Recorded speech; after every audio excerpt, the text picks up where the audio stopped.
Hello, Gemini. Welcome to the Plaid Sheep Oracle. Today, as I record this, we have the new moon in Aquarius, and at the same time, not quite conjunct the new moon, but in Aquarius, we have Pluto conjunct Mercury, and then a few days from now, Mercury will conjunct the Sun in Aquarius, and Mercury is your guide, your planet. So this, even if this new moon is not, have some exact aspect to whatever you have in Gemini, the energy is still there.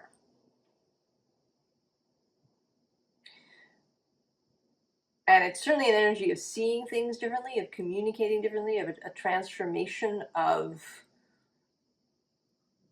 intellect, perhaps how you see your own mind. So we have the Jorgenmunder, who is the world serpent, who encircles Midgard. And here he symbolizes cycles, but he's not actually encircling anything in this image. And I want to say that you are going to break a cycle, that you're going to leave something that you have been doing, perhaps maybe all of your life. There is this, I had this feeling lately of many things changing radically. And there is astrological reasons for that. Pluto has moved signs after a very long time in Capricorn. He's now trining Gemini for you. Neptune and Saturn are going to move into Aries over the course of the next year or so. And that's sextile your sign. And then Uranus also is going to move into Gemini.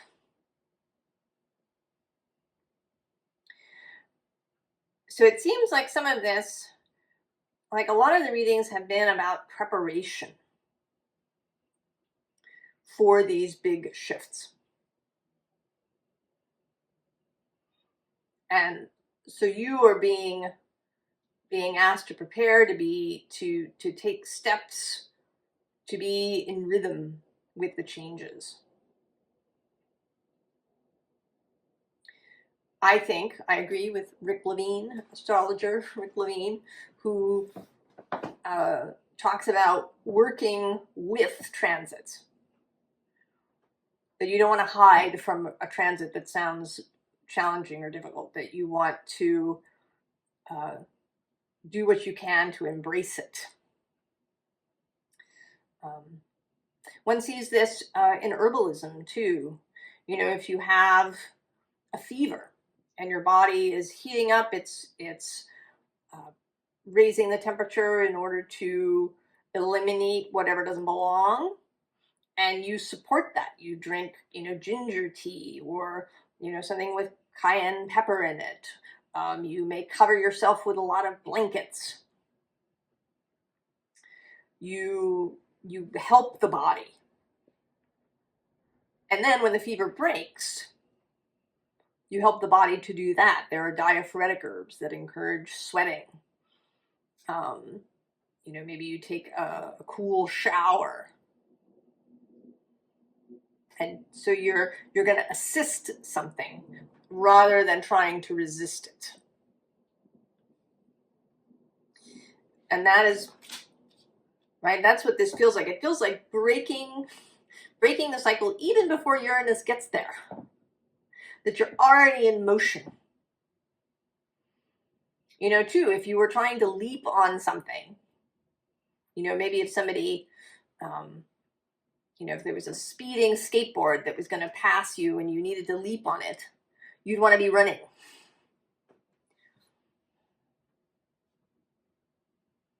so that you'd already be in motion. You'd match the motion and speed of that skateboard so you could leap on and not fall off.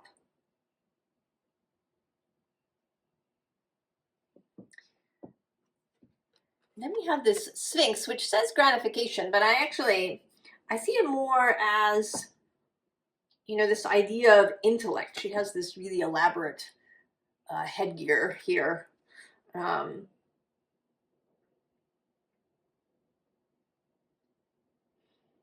There's something sort of mercurial, magician-like about her. Now, in the story of the Sphinx, you go there and the Sphinx asks the riddle and you have to answer it. But maybe that's, I don't know, maybe that's not necessary. Maybe that's the old way of doing things. You know, responding in the old way. Because right below her, we have Hecate with illumination. And Hecate doesn't, you know, she doesn't follow anybody's rules. She's actually moving through Scorpio at the moment.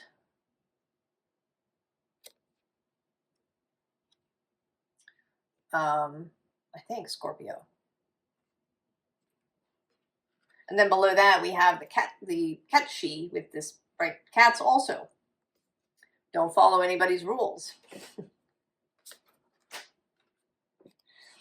And I think you're already feeling it, right? Feeling this desire to break out. I have the sense, right, of Jupiter moving through your sign.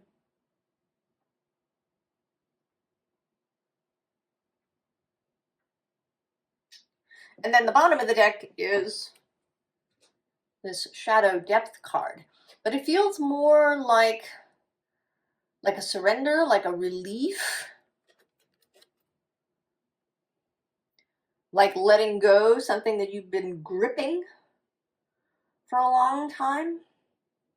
Do you ever get that feeling in your body like you're gripping something in some way?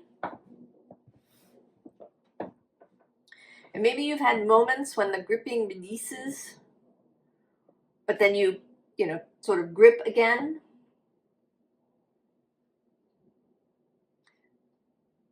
And now maybe that grip is going to loosen more and more.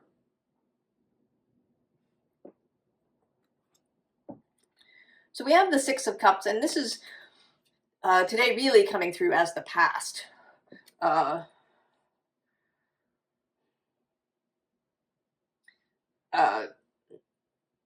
The comfort zone.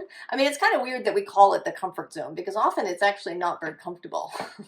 It's the comfort zone, but the habitual zone, the familiar.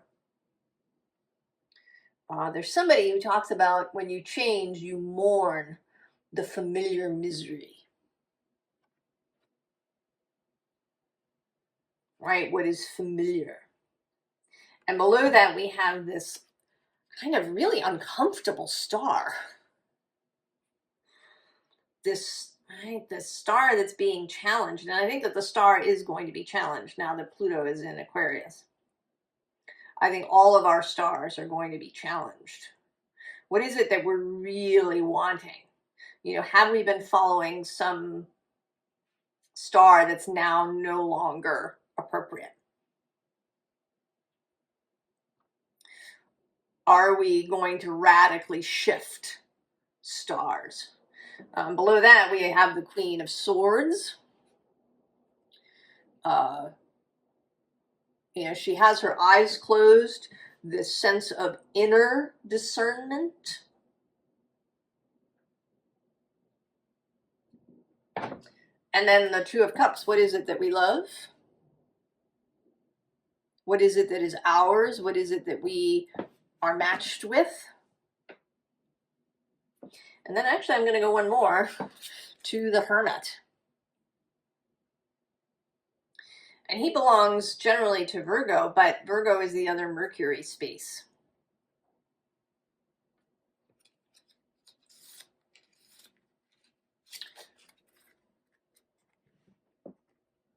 With Pluto moving through Aquarius, I think it is the intellectual space that is one of the places that is going to really be challenged. You know, what do we think of as thinking? I was watching a little Teal Swan clip, and she was criticizing this idea that only pure thought is an accurate way to make a decision, that you should leave emotion out of it. And she was challenging that, and I would say that yes, right, this is a challenge. This is, you know, too much in the analytical.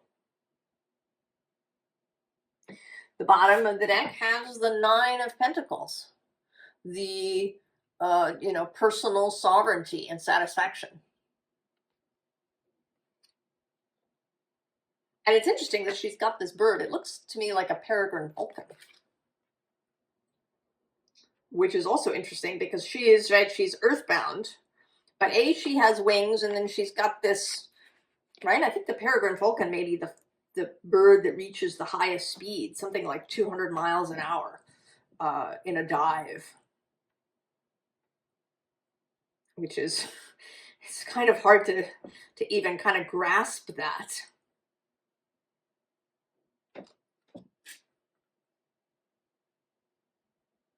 And then we have these two pages of swords and wands.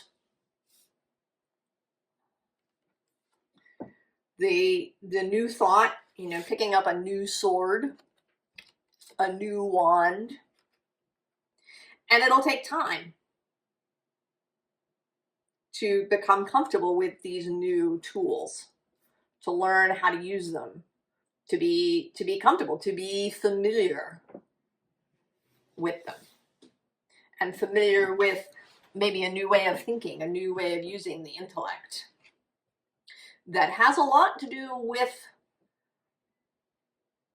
the body.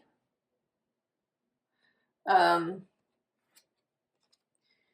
this very interesting strength card. And, you know, I see this as you and this lion kind of cuddling up to you. You haven't really seen him yet. You know, maybe you can kind of feel his warmth behind you.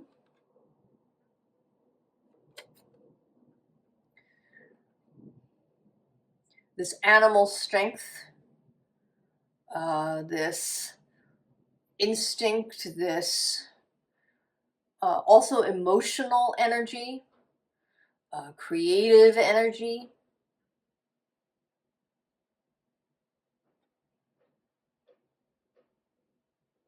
Feeling, right? Really getting to know your feelings. And there's this Knight of Swords, who's your card. And this seems like this is waiting for you. That this, right, your winged helmet. And it's interesting that there's one wing and one horn. So like this card, a combination of earth and air, of mind and the body, that, you know, even people who talk about the mind-body connection still kind of see these two things as separate. And they're not. They are one. The mind is part of it.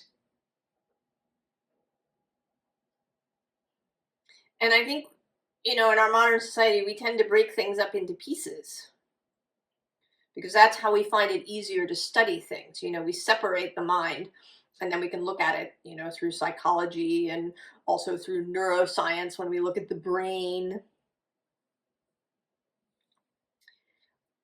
And that has some uses, but it also creates these false divisions. And I think we have difficulty in in making the whole. I mean, I sort of feel that way about the zodiac too. That in a way, that it's also a whole.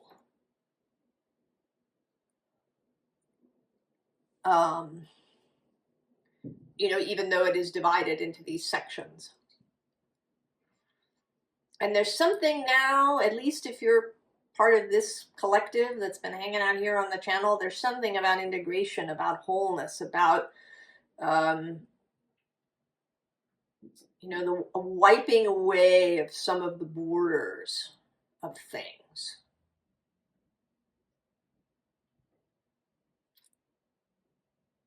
And I'm only just beginning to really feel into this, so we'll see where that goes. But we have Issa, the ice script, right? It says newly born, frightened first step, primary motion so uncertain, learning to walk while holding consciousness in its vessel and being caught out by life, but thriving and breathing deep, held still in naive stasis, calculate, plan, redefine, and absorb all that's needed to move forwards on the disheartening thin ice. But I would say that it doesn't necessarily have to be disheartening, that is also part of the past. And so you have this, right, this sort of kind of breaking out of the ice. You know, I also know of Issa as being an energy of clarity. You know, like ice can be really clear. Right, you can, you know, see through it. And in certain shapes, you know, it could be a magnifying glass, right? The ability to see differently. Also to see things refracted. And then the bottom of the deck has Rad, or Rido, as you may know it, which is a card of motion, the ride, the journey. Unsaddle from the tangled stitches that hold you fast. Unbridle yourself from the shackles of the shadow mare. Slice free and set off out of fate's starter gate. Choose to ignore the curdling cries of the battle slain as they still shriek in sleep. Slip your knots and ride out. Do not force your horse to run a deathly course, but get down and walk your own journey.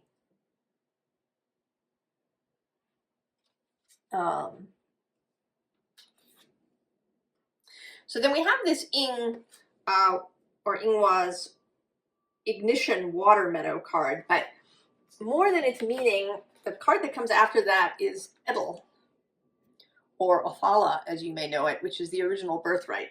And I'm sort of seeing,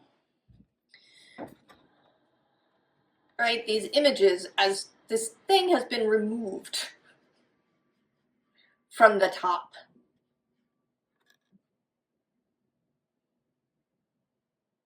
That you've been riding around with something on your head, with a, you know, maybe a different helmet.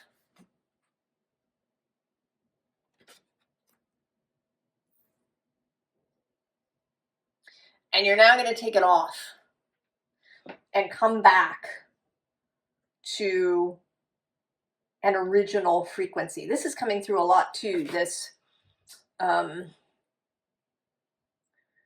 you know, coming home, coming back,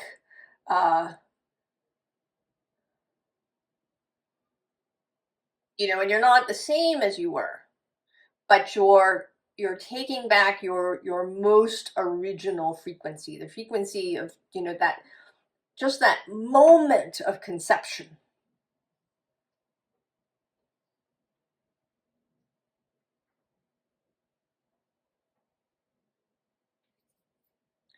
The, you know, before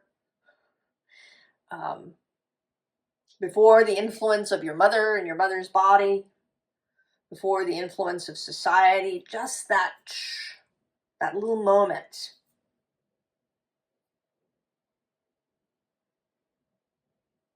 And to come back to it and to see through those eyes everything that you have done, and now, you know, what is possible for you. You know, and this could, I mean, I'm speaking in very broad kind of spiritual, grand life terms, but this could even be very mundane. You know, maybe that you're coming back to an original discipline. You know, perhaps you had a degree in something from college, but then life took you somewhere else. And now you've come back. You come back to this original desire.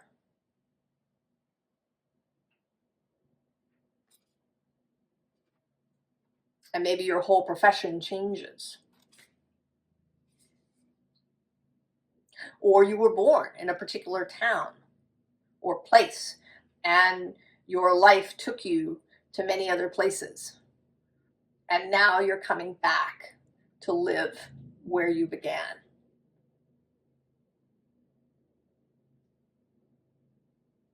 It might even, perhaps even relationships. You know, maybe you, and romantic and otherwise, that you knew someone when you were a child, when you were very young, and then life separated you, and you didn't even think about this person very much, and then now they're back, and you meet up and find yourself reconnected. But then we have this Offerlagu. Surf the highest oceanic cosmic crest, dancing and breaking at the feet of the elven ring. A gift so rare, a mantle to wear, that wears supernatural celestial secrets breathed into your being by Nidhoggur. Nidhoggur, the dragon, form the gods use to witness your soul. When you mirror an aspect of their now flawless light, they may, just may, allow you to channel an Offerlagu just for you, something special. Embraced, mirrored. Right? Finding the thing, the place, the beingness, the person, the profession. Right? Finding that Two of Cups.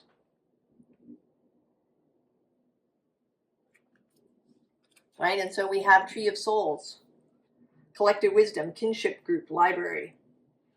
And also this sense here too of, right, of this very specific place or thing or way of living.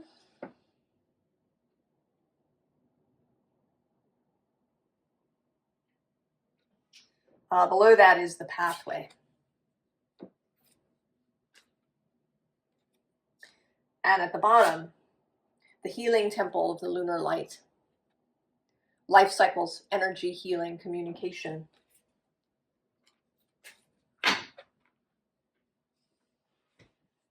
So it's kind of an interesting thing, because on the one hand, it's new. It's not what was mostly in the past. It's not what is familiar. At least not familiar to your human self, to your kind of daily mental self.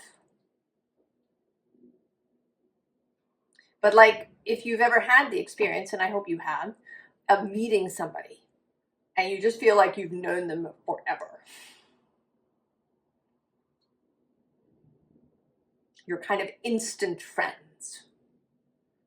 Like you've known each other forever. So even though they are not familiar, they are.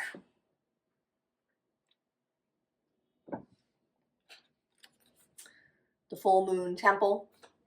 Celebration, peak, transcendent moment. That this is going to feel that way, that when you put this helmet on, when you've removed this thing that you've been carrying around on your head, that was made by somebody else, that was, headgear is very, very symbolic.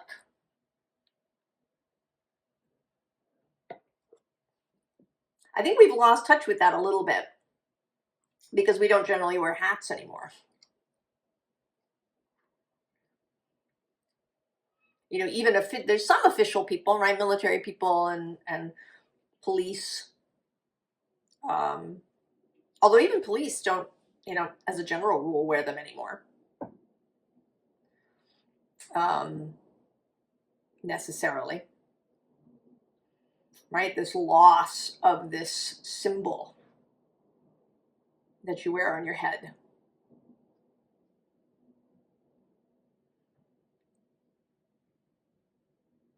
But that when you take on the mental outlook of this helmet, that you're going to suddenly feel transcendent. It will be strangely familiar and unfamiliar at the same time. We have this, the secret of Camelot, the authority of spirit. So your own, right, your own authority and, you know, the authority of your wider self, right? That's what the hat represents, as opposed to, you know, the authority of whatever group you were part of.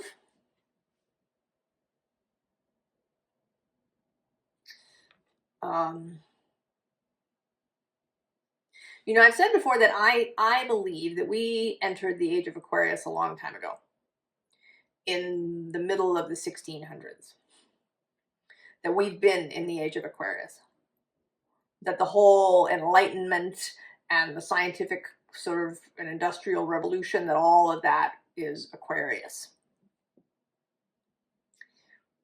And that now we're coming to a place where we may start to meet some of the more spiritual aspects of Aquarius. This idea of the individual within the group. Because we're social animals. We want a society, we want a group, we want to hold other people close. We want others to thrive as well as ourselves. But we don't want to have to be squashed into a container. So that in its highest expression,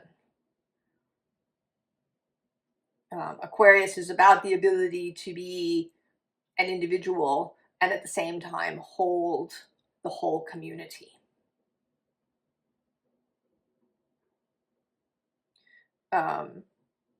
You know, and these cycles are really long. They're 2,160 years-ish. And if I'm right, we've been there for less than, or, you know, or somewhere around 400 years. We've still got a long way to go.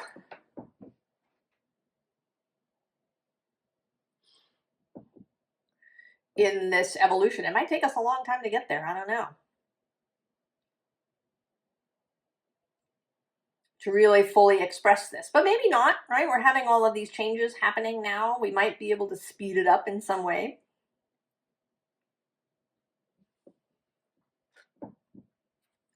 So we have this, right, this sacred journey. Introversion, seeker, self-knowledge.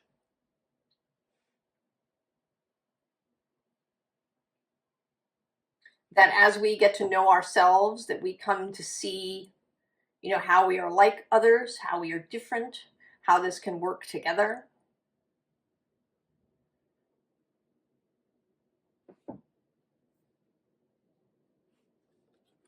Queen of Air.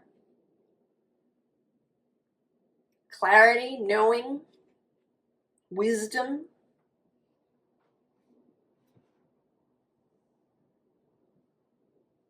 I think Athena, Pallas, the asteroid Pallas, is also in Aquarius at the moment. She might, in fact, be conjunct that Pluto-Mercury conjunction.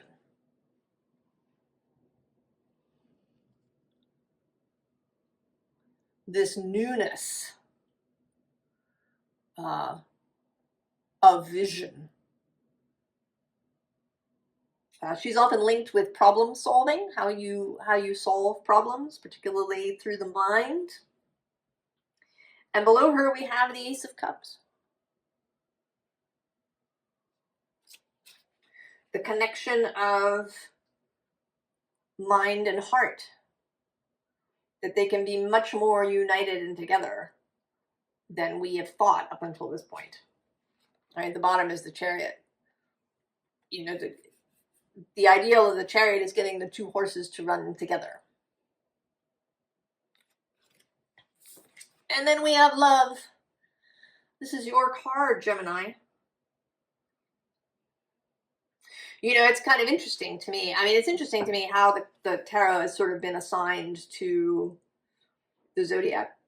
And I don't always agree, but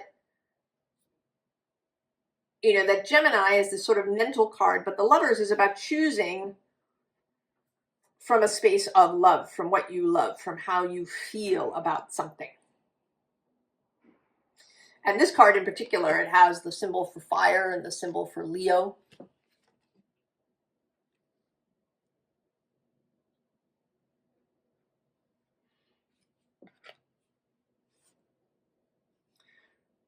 So really learning to choose from love, to navigate your life from this loving perspective.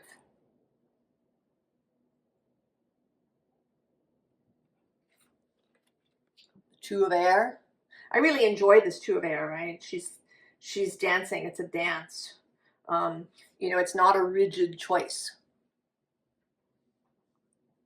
And that's part of Gemini's gift, that you aren't rigid, that you can see things from different perspectives, that you don't have, you know, a very strict code, or at least Gemini doesn't. Sometimes people see that, or it can, you know, in its shadow form, be somebody who, you know, who tells lies, or who, you know, changes their opinion with the change of the wind, or is fickle. But in its higher expression, it's a lack of rigidity. It's the ability to see things in a nuanced way, to shift. It makes me think of this story. What is his name? Bernie Schwartz, is that right? I'm not sure. He had a TED Talk kind of about this, about kind of practical wisdom.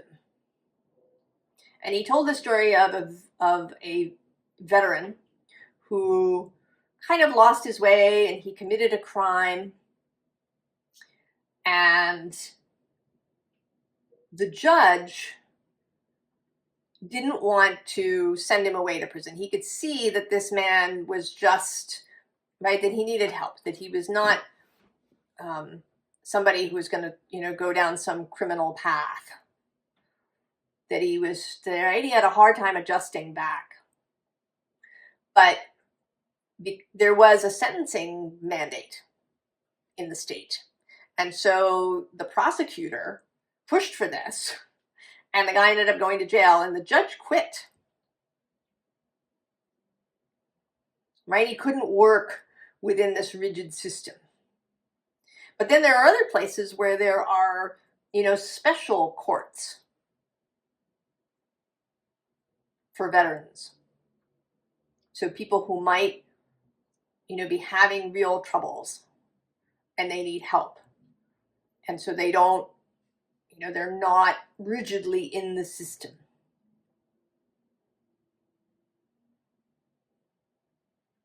Right? That's a Gemini gift, the ability to say, this person,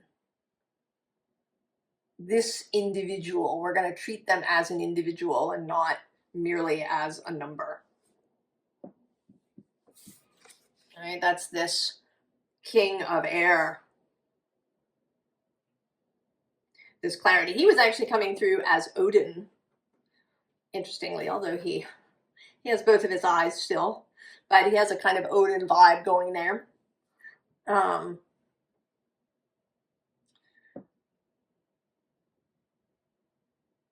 This flexibility, right?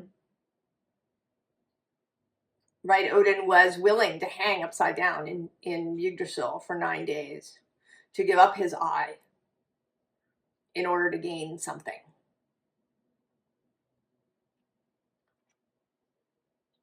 Right? There's understanding.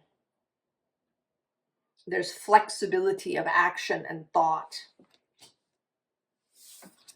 And here too with the messenger of water, the Knight of Cups. Navigating from this different space, not solely intellectual, but a really mixed space. Seeing intellect and mind in a whole new way.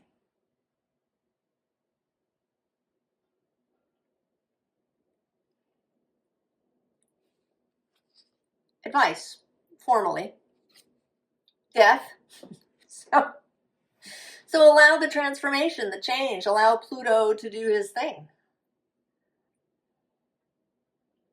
And for all the other transits to do their thing. Allow yourself. Right? Allow yourself to kind of, right, to stop circling. Right? To stretch, to, arrange yourself in a different shape. Strength below that. And the Knight of Cups below that. And then the Elder or King of Air in this deck at the bottom. Also kind of an Odin vibe here with these crows or ravens, right? Odin's 2 ravens that could see into other realms, could bring him news. 3 of Fire. Be inspired, be ready to take off. Don't hide, don't resist the changes that want to happen. 4 of Water. Allow the emotional to really have its say. See, right? See how maybe even up until this point, when you thought you were making really intellectual, thought-based decisions, that they were emotional at their base. Because these things cannot be separated.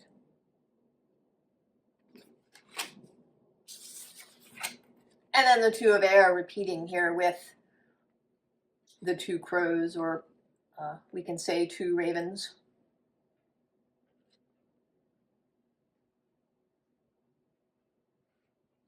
Movement, decision-making that is flexible, that is raised up. It can see the big picture.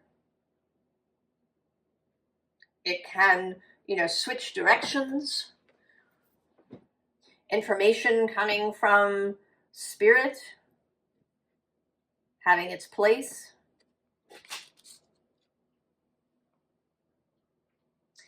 Gemini, it's just it's a whole change of what intellect means to you. How it presents itself, how you use it, how you express it, how you understand it.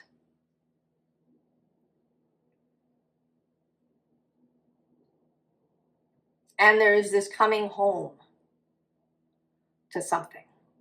Maybe that you have a completely different understanding even of your profession. I can kind of see, maybe you became a physicist and you were really, you stayed strictly in the physics department. But now you're seeing how it's connected to chemistry and biology and ecology, and that these things are not separate, that when we separate them and we don't cross these boundaries, that we miss stuff.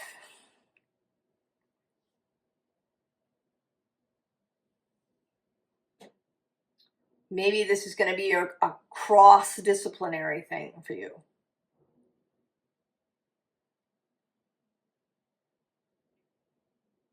And it may be even in your whole life. How does your work life inform your home? And how does your home inform your work life? How do they mix? How are they together? Can that, help you to have a more vital life? To see how these things are interconnected.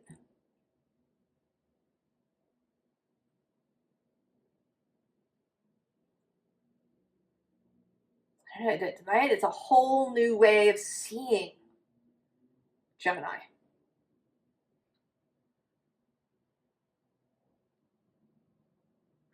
Mercury is doing his next retrograde in Aries, and he's meeting up with Venus during that time, while they are both retrograde.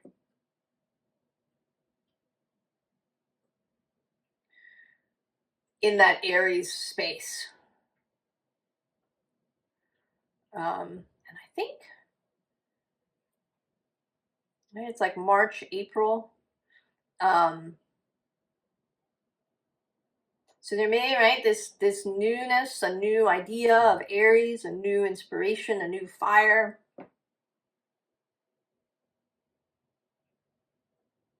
Maybe a new love with Venus, or something that's a new value even. But that may in fact be an old value.